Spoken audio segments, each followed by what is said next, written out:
Hello, everyone. Welcome to the live Q&A. My name is Paul Kukowski. I'm the Assistant Director for Fitness and Wellness at LSU UREC. Today we have Kathy Sachuk joining us from the Student Health Center with us here at LSU. Kathy, I'll let you go ahead and introduce yourself and the topics that we're going to be talking about today. Great. Thank you so much, Paul. And I'm really, really excited to be here and to talk about one of my favorite topics and that is sleep and why we need sleep and what important factors it plays in our life. Certainly, if you have any questions or comments or you want to reach out to me after, that's great. Please do so. Student Health Center is operating predominantly through telehealth right now. Wellness and health promotion, mental health is strictly telehealth.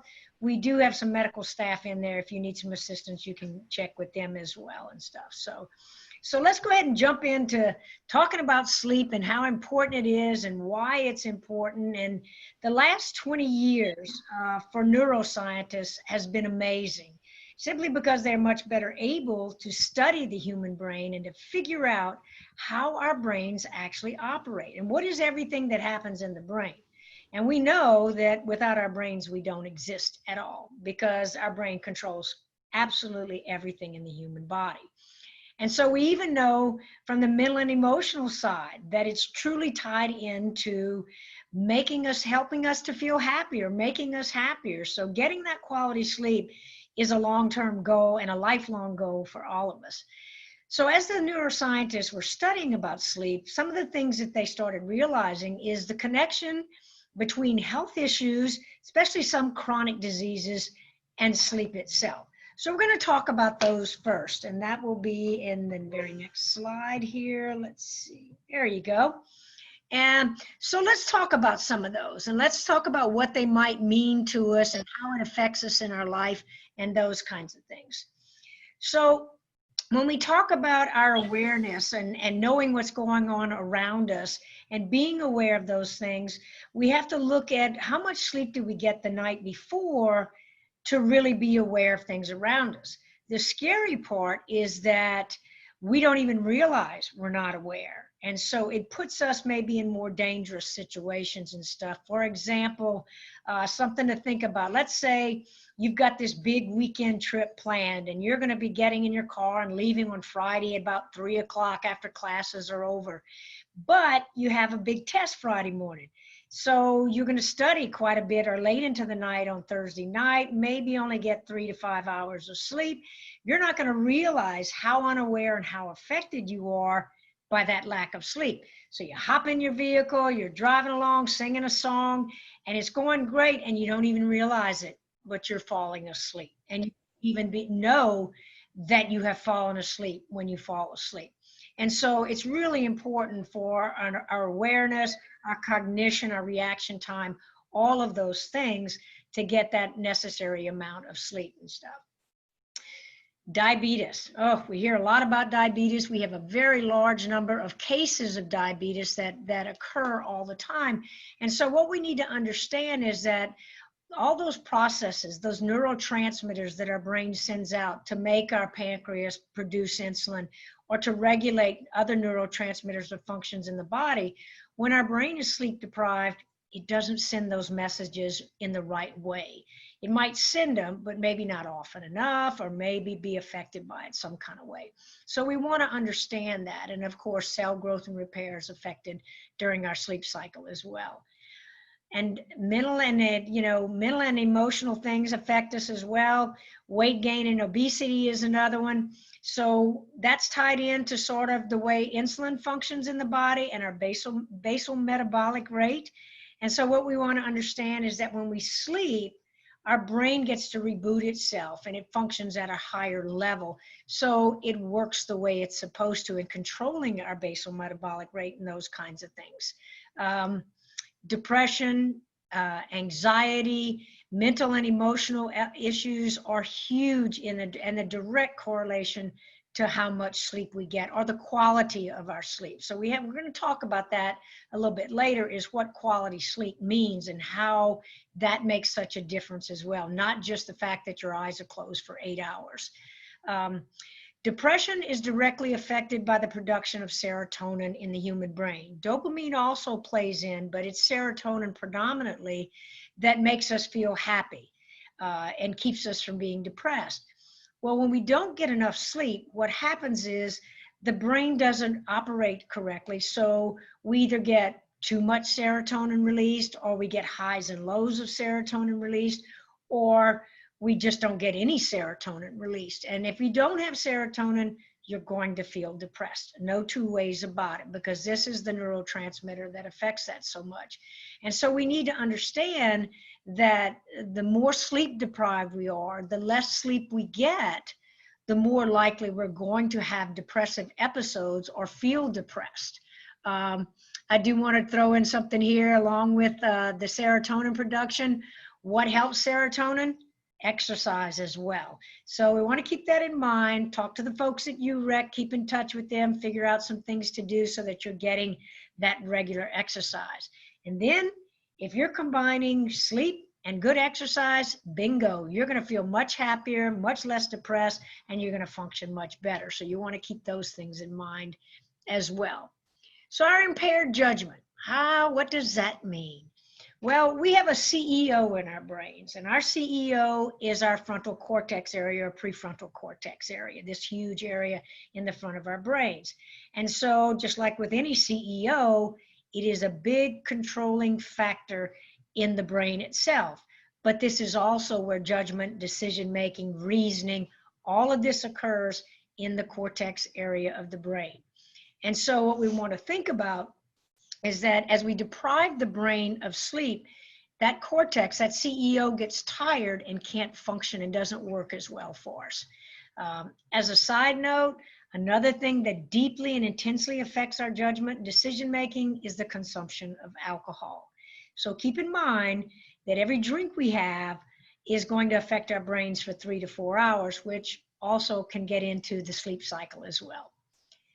So controlling our stress and emotions. Well, we all know we're going to have stress in our lives.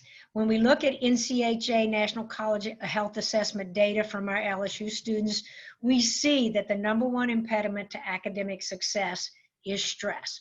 Well, we have to learn how to handle that stress, or how do we deal with stress, or how do we help our bodies and our brains deal with that stress factor in our lives. And so the huge neurotransmitter that deals a lot with stress is dopamine. So dopamine is what affects our pleasure in the human body, how much pleasure we feel. Basically, how much fun are we having? How much are we enjoying ourselves doing the things that we do in our lives? And so we talked about serotonin a little bit earlier. These two guys, they work very close together. And so we need both of them operating the way that they're supposed to. And so what we have to recognize is that we have to keep our serotonin and dopamine levels functioning properly. Once again, exercise can be a key factor in affecting dopamine as well, and in a positive way. So cell growth and repair, if you think about our brains and our sleep cycle, sort of like when your computer, you turn it on, it just doesn't seem to be clicking and working properly. So what do? We turn it off, we turn it back on, it sort of reboots itself. Well, if we think about our sleep cycle in that way, we're sort of turning off all of our stressors and all the negative impacts in our life that day, and we allow our brains to reboot itself. So we get that cell growth and repair. If you're an athlete, if you're a person that likes to exercise and be active, and you want to help avoid some of that soreness you get when you challenge your body a little, sleep is one of those ways to do that too, because of cell growth and repair occurring during that time. And it's also important to understand this is our immune system. And this is when we get a reboot or powering of our immune systems, and things gets to really going really well there. So. And here's a part that's really fascinating that the neuroscientists have discovered. And it's this concept of memory and short-term, long-term memory, the consolidation or the transference of memory. So when we learn something new, anything brand new, somebody's name, a date, history, mathematical equation, studying, whatever we study and we learn, when we first learn it, it's going to go to our short-term memory. Now, our short-term memory is in the hippocampus in the brain. That's the lower center part of the brain. So the neuroscientists, once they figured this out, they say, wait a minute, short-term memory is exactly that. It's short-term memory. So how does it become a long-term memory since we know that those two regions of the brain are separated? Long-term memory occurs in the frontal cortex of the brain. So when and how do these memories change, or do they move?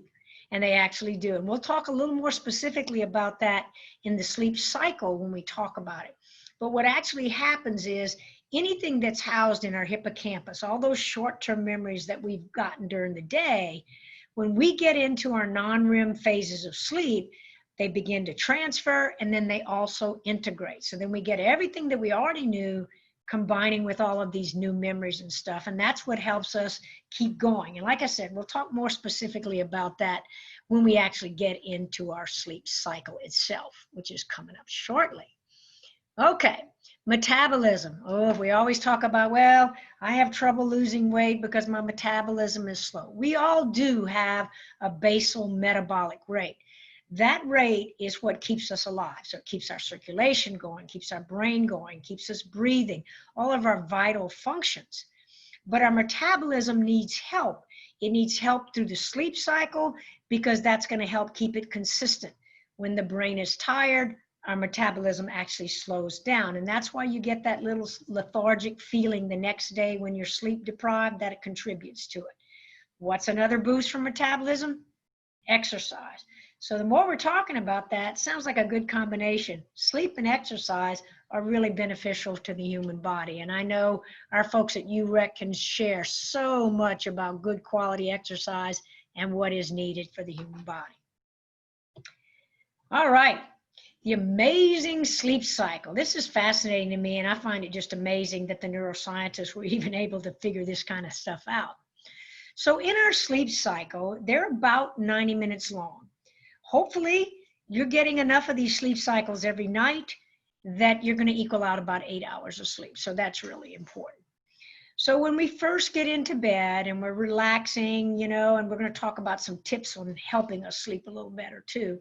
This is that first 15 minutes is that time period before we actually fall asleep, where the body just starts to relax. And it can be 5 minutes or up to 15 minutes and stuff. In the second phase of it, this is where we actually get that slowdown of our heart.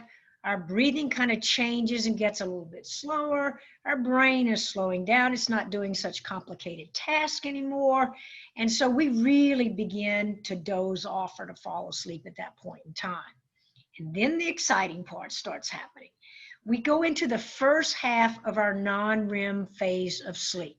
So this is big because this is when our body really makes all those cellular repairs, those developments, that rebooting that we might need from whatever we put our bodies through during that day. This is also where that transference of memory that I mentioned, this begins during the first half of non-REM sleep at this point in time. So anything in short-term memory is migrating or transferring over to long-term memory in the frontal cortex. Then in the second half of non-REM sleep, this is actually our deepest, most intense phase of sleep. Body temperature drops, blood pressure drops, breathing really slows down. If you try to wake someone up that's in this really deep cycle of non-REM sleep, it's very difficult to wake them up. And a lot of times if you do wake them up, they're out of sorts. They don't know where they are. They don't know what's going on, those kinds of things. So that's a really, really critical aspect. This is also where that integration of memory happens. So all those new memories combined with everything we already know in our long-term memory, and we get these new concepts and ideas. Many of our inventors would either take a nap or would go to sleep when they were challenged with what they were trying to accomplish. And so they had these new ideas that then eventually combined with the old ideas, and they got the answers they needed. You know, I don't know if you're familiar with that old saying about when you got to make a tough decision, people will say, I think I'm going to sleep on that.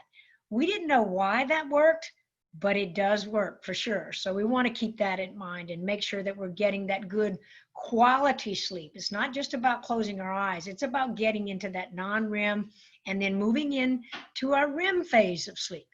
Very critical phase of sleep, very important. REM stands for rapid eye movement. So this is what happens. You begin to get rapid eye movement in your sleep at that at that point. Heart rate starts to go up a little, breathing starts to intensify, circulation intensifies, blood pressure rises a little bit, and also that amazing state of dreaming occurs during our REM phase of sleep. So dreaming, which is wow, that's a whole nother issue and topic and stuff, but dreaming is really important. And sometimes we remember our dreams, sometimes we don't. But what happens during our dreaming phase and this REM phase of sleep is what we call a flushing of the brain. So anytime, if you think about just physical exercise, a byproduct of physical exercise is going to be lactic acid, or it's going to be sweating. Well, we have to get rid of that lactic acid. We have to wipe off that sweat and stuff. And so the brain has byproducts of all its activities during the day. It is during the REM phase of sleep that those byproducts get flushed out and we get our positive chemicals going on. So all of these phases, this entire cycle is important when we talk about quality sleep. And so these are important things to think about and to be familiar with and to understand a little bit more. And when you know, sometimes we'll sleep, we'll have our eyes closed for 8 or 9 hours and we wake up the next morning and we just feel tired. We don't feel rested. Most likely that means that your non-REM and REM phases of sleep were not what they were supposed to be. You know, unfortunately, there's one thing that really does interfere with our phases of sleep, and that is alcohol. And for every drink we have, it's going to interfere with our sleep cycle for 3 to 4 hours. So got to keep that in mind as well and realize that's an important factor when it comes to getting quality sleep as well. So let's talk about how we can enhance our environment or ourselves to get better sleep. So here's a few tips. So one thing the body loves is a schedule. It loves to maintain a specific schedule. So a consistent wake up time, a consistent sleep time. And you do this enough and you're going to know when it's time to go to bed. You're going to probably start waking up by yourself without those alarm clocks and stuff. Big interfering factor with sleep is our intake of caffeine. So caffeine has a long life in the body. And by that, I mean, the effects may last 6 to 8 hours. So one thing we want to try to do is reduce our caffeine intake. Preferably no caffeine, no later than 2 p.m. in the afternoon, and even best would be none afternoon time. Keep in mind that if you consume that caffeine late in the afternoon, it might affect your ability to fall asleep that night as well. We've all heard it. Turn off those devices, turn off your electronics, turn off the TV, no light in the room. And you want to do that about an hour before you're trying to fall asleep so that the brain really starts to go into that slow down process. We don't want to go to bed on a full stomach because that can be uncomfortable. We want to make sure that our stomach is not totally empty either, because if it's empty, it's going to growl. And so you maybe want to think about, if you eat early, your dinner is early, say 6 or 7 p.m., and you don't go to bed till 10, you might be need a little snack or something like that. Just make sure it's a healthy snack. Nothing that's high in refined sugar or that's high in carbs. Okay, and if you're not certain of what those might be, reach out to Emily Care and Wellness and Health Promotion, and she can help you out with some really good tips on that. So, regular exercise, we've been talking about it all through this presentation. A minimum of 30 minutes of exercise every day is preferred. Now, if you can't do it every day, certainly 3 to 4 times a week. Maybe you can do it for a little longer if you go less days, something like that. But regular exercise every day is important. And we want to keep in the good components of exercise. We want to make sure we focus in on our cardio, our strength training, our flexibility, core work, those kinds of things. And I know our friends at UREC can give us some great ideas on how to do those kinds of things and how to keep up with those types of activities and what there might be out there. Watch out for drinking too much liquid right before going to bed. We want to try to get our at least 64 ounces of water every day. If you're working out, preferably more. But if you drink too much close to bedtime, you're going to be making some extra trips to the bathroom. So let's keep that in mind for sure as well. Then keeping your bedroom dark and cool. That's what we want. That's the rule. The best temperature, or the optimum temperature for sleeping, is about 68 degrees. We want to keep your place dark because remember that light stimulates the eyelids and the brain and kind of wakes us up. So we want to be careful about that. Comfortable mattress. You're at home or in your apartment, maybe invest in a really good mattress so that it's most comfortable. Maybe you have a favorite blanket. A good quality pillow is important because we want to make sure our neck and our head are at the right angle so that we can get that quality sleep. So it's worth the investments, and you just hang on to it. The other thing we want to think about is that internal clock. We talked about the circadian rhythm, waking up at a certain time of day, going to sleep at a certain time. Eventually, your body really gets into this rhythm, and then you won't need those yucky alarm clocks and those kinds of things. Okay, so we've given you some good tips on this kind of thing, but what happens on that night when you just can't fall asleep and you've tried meditating, you've got your app, you've got your sound machine, all that kind of stuff, and for some reason you just can't fall asleep and yet you're exhausted? So I love this graphic. I don't know who designed it, but really cool when you figure out what it really is telling us. So we have two nervous systems in our brain. We have our sympathetic nervous system, which you would think would be the one that would be nice to us, but it's really our fight or flight system. And you can see all the different things that the parasympathetic and the sympathetic systems do in the body. The sympathetic system is the one that helps us relax and the one that helps us fall asleep, okay? So many times when we get into bed, we've done all the things that we're supposed to do, and we just can't fall asleep. It's like, your eyes are closing and you get in the bed and boom, they're wide open. And all of a sudden you've got this racing brain going. Well, we're going to share a little tip with you today on how you can sometimes switch that sympathetic nervous system to the parasympathetic simply by adjusting the way we breathe. And so as kind of a forewarning, if you have a bedmate or somebody that you share the bedroom with or something, you might want to warn them if you're going to try this, because you will eventually make a little noise when you're changing the way you breathe. So the way it works is you would get into your bed, lie flat on your back, and try to relax as much as you can. Put your hands and arms in the most comfortable position, whether that's by your side, across your abdomen, next to your legs, whatever it might be at that point. And then what you're going to do is you're going to try to feel your heart beat. I mean, really focus in on your heart beating. And you're going to take these long, deep breaths, and you're going to have these long, deep exhales where you're going to get that air out of your body, okay? And then what you're going to do is do that somewhere around 8 times, maybe a couple of minutes, something like that.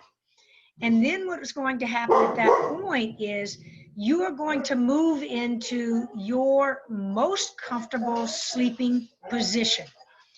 That comfortable sleeping position might be on your side, on your stomach, whatever it might be at that point. And then what you're going to do is you're going to go back to that long, slow, deep breathing. Do that 3, 4, maybe 5 times. And then here comes the change. This is what we call, when you breathe out, you're going to make that sound. You know what a whoosh is? So you'll make that sound. And the way it works is you will take a deep breath, but when you exhale, you're going to go, you're going to really push with your diaphragm and push that air out. That's why I said you better warn your roommate or your bedmate at that point in time. And so you should do that 3, 4 times, and hopefully you won't get to the 5th time. That what will happen at that point is you will fall asleep. And usually it works pretty good. The trick on these is going to be, keeping your mind focused on your breathing, and your heart at that point in time, and really feeling the heartbeat change, the breathing cause the heartbeat to change, those kinds of things and stuff. So that's an important factor. If for some reason it doesn't work the first time you do it, start the process over. If you do it 3 times and it's not working, might want to go ahead and get up out of bed, do a little something, and then come back to bed and start that process over. And if it's still not working, if it keeps happening consecutive nights where you can't fall asleep, call us at the health center. We may need to check some other things out and figure out what's going on with you that could be possibly affecting your ability to naturally fall asleep. Excited to have been here today. We certainly want you to get that quality sleep. You can reach out to me at my email address there. I don't know, Paul, do we want to go back to that first slide to maybe show anything else? You can reach out to Paul at UREC if you've got questions there, and so we want to make sure that we get our sleep so we stay healthy and we can keep roaring. And thank you so much for being with me today and with Paul at UREC to share these thoughts and ideas. Kathy, thank you so much for all that. I think there's some really great takeaways in there. I know personally, when you were talking about wakefulness, I was thinking back to a study I read while I was in grad school that talked about how 24 hours of prolonged wakefulness was similar or equal to 0.08 blood alcohol level when it came to reaction time. Right. So thinking about, hey, I'm going to pull an all-nighter to study for my exam and then drive to class, well, think about what that might do for the level of danger that you're putting yourself and the risk that you're putting yourself at as you're actually driving to class, that your reaction time might not be what it was if you actually got that night's sleep, not to mention all the other consequences of short-term to long-term memory and everything else that can be affected there, as you mentioned earlier. So I think I think that was all fantastic.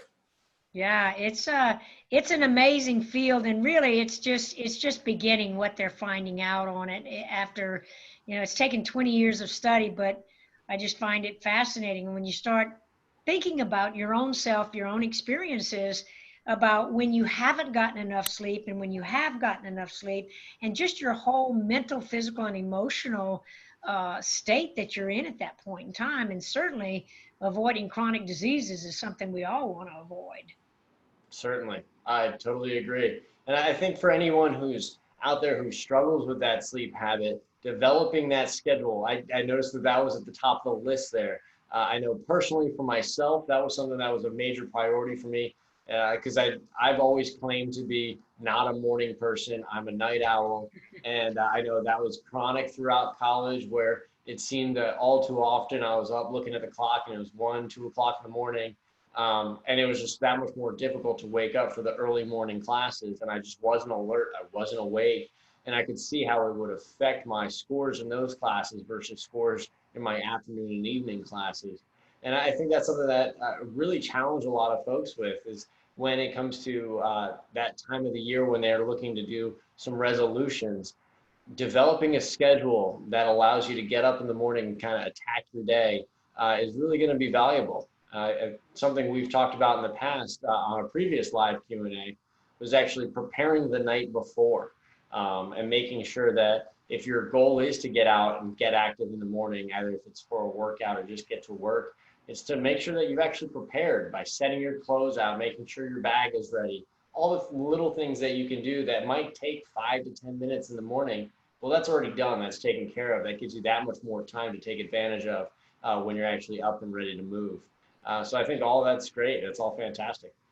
Absolutely, absolutely. And then, sometimes we just have to figure out a new schedule or a way to do it to fit everything in that we're trying to do, and sometimes that's difficult for students as they come in to college, especially a new semester, new class times to get up like you were talking about, and maybe they don't necessarily like that early morning class, but that's the only time it's offered and it's part of their major. So they have to make those adjustments to being able to fit that class in and to do well in the class. And so learning how to prepare your whole week for whatever your schedule is going to be and make those adjustments to try to get as much quality sleep as you can is really critical and important. And it's a balancing act, and we'll do it our whole lives between work or school or children or family or dogs, as you heard in the background.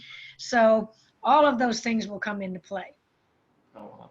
Well, and I know we've talked in the past, and you mentioned that you've been working with some students even this past semester about how they'd like to make some behavior changes for themselves. Do you want to talk a little bit about that as well? Yeah, sure. That's been so much fun. A colleague of mine and I, we worked with one of the classes groups here on campus with a behavior change project. And it just so happens, that part of it is they journal once a week, and then they have a final essay on it. And so many of the students, being the spring semester, they wanted to get out and exercise and do a little bit more, and we told them to focus their journaling in on what their original behavior change is. So it was exercising. And then gradually we started to ask them about, so what else are you seeing happen in your life? And I would have to say that 100% of those that chose exercise and actually did go and exercise and do those things, they commented that two things they noted right away was that their sleep got better and their academics got better just by going and exercising, because they were sleeping better, which meant cognitively they were doing much better. Exactly what you talked about, getting with your own schedule. If you go to bed at 1 a.m, you have a 7:30 class, it's not going to work real well. You're not going to be as sharp as if you had gone to bed at 10:30 that night. So, you got your 8 hours of sleep. But that was great to hear from students, and very exciting to hear from students that one little behavior change like exercising just rippled way out into their lives and stuff there. And a lot of them talked about their eating got better. They were a better person overall. It's what many of them said. It's very much a ripple effect. You focus on one behavior change, and you'll notice that it's happening elsewhere too, that you're making positive impacts elsewhere. And I think we can both agree that the work that we do at the UREC and also what you see at the Student Health Center is part of that entire student experience for LSU and at most universities across the country, is that they can really impact both their physical activity, their overall health, their sleep, all of that through the work that we both do together. So that's fantastic and great to hear. And throughout this whole time, if anyone has any questions, feel free to add those into the chat.